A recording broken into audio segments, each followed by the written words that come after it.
ગામમાં કોઈ મિટિંગ થઈ નથી, કદાચ બંધારણ થયું તો દરેક ગામમાં મિટિંગ થઈને એક બંધારણ કરેલું છે કે આપણે આનું પાલન કરવું.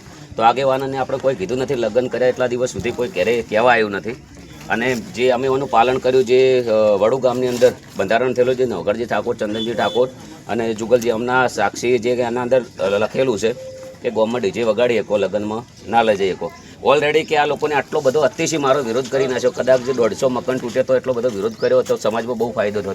અને જેટલો આજ મારો વિરોધ ચાલે એટલો કદાચ દારૂનો વિરોધ કર્યો હોત તો બી સમાજમાં બહુ ફાયદો થતો.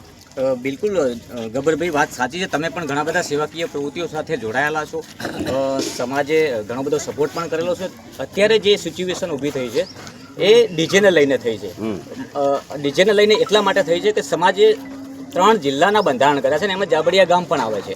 તો એ બંધારણ બાદ આ વિવાદ છંછેડાયો છે. 3 જિલ્લા કેમ, આખા ગુજરાતમાં છે ને ઠાકોર સમાજ, દરેક માટે સમાજ હરખો હોવો જોઈએ, કલાકાર હરખા હોવા જોઈએ.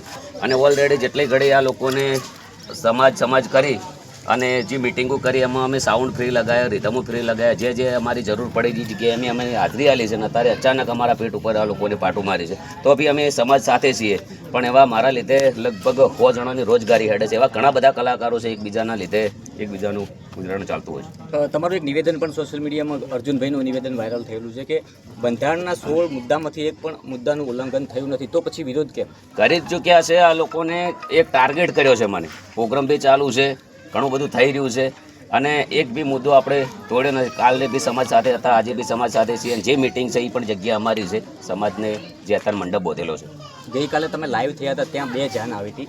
એક ગબ્બર ઠાકોર અહીંથી લઈને ગયા હતા, એમાં પણ તમે લાઈવ બતાવ્યું છે કે સામે જે બીજી જાન આવી હતી એ લોકો ડીજે લઈને આવે છે. એ કયા ગામની જાન છે? એ જાન આવી છે એ ડીજે વાળાને કોઈને કે કદાચ ગબ્બર ઠાકોર ડીજે લઈને ગયો તો ગબ્બર ઠાકોરને મારી નાખોત ને ગદ્દારે કહો ને ગાળો બોલો ને ઘણા બધા પ્રશ્ન કહો. એવા બધા ઘણા બધા છે કે જેના અંદર જેને કદાચ દુઃખ થયું છે એ લોકોને એક રિક્વેસ્ટ રજૂ કરી છે મારા અંગત, વેદના અંગત. અને જે ઓલરેડી મારા વિરોધી છે એ તો આમ ફામ બોલે છે. એમને ખુદને બોલવાની ખબર નથી હોતી કે શું બોલું.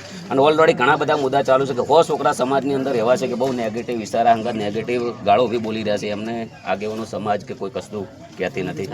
વલ્ગર વિડીયો હા, એ લોકોને પણ આજના દાડા સુધી કોઈ બંધોને કે કોઈ આયોજનને કે કોઈ એમની નેતાઓને પણ કોઈ કીધું નથી કે સમાજના કોઈ આગેવાનોને એવું નથી કીધું કે અમને જોઈને 200, 500, 1000 છોકરા બગડી રહ્યા છે. સમાજ આજે આપની પાસે જવાબ માગી રહી છે, તો આપનો જવાબ શું છે? બસ ઓલરેડી સમાજ સાથે છીએ, સમાજ સાથે રહેશું. આપણે કોઈ ઉલ્લંઘન કર્યું નથી અને સમાજ ભેળા છીએ જ. અને આખી જિંદગી 18, 20, 20 વર્ષની એવી મહેનત કરી છે.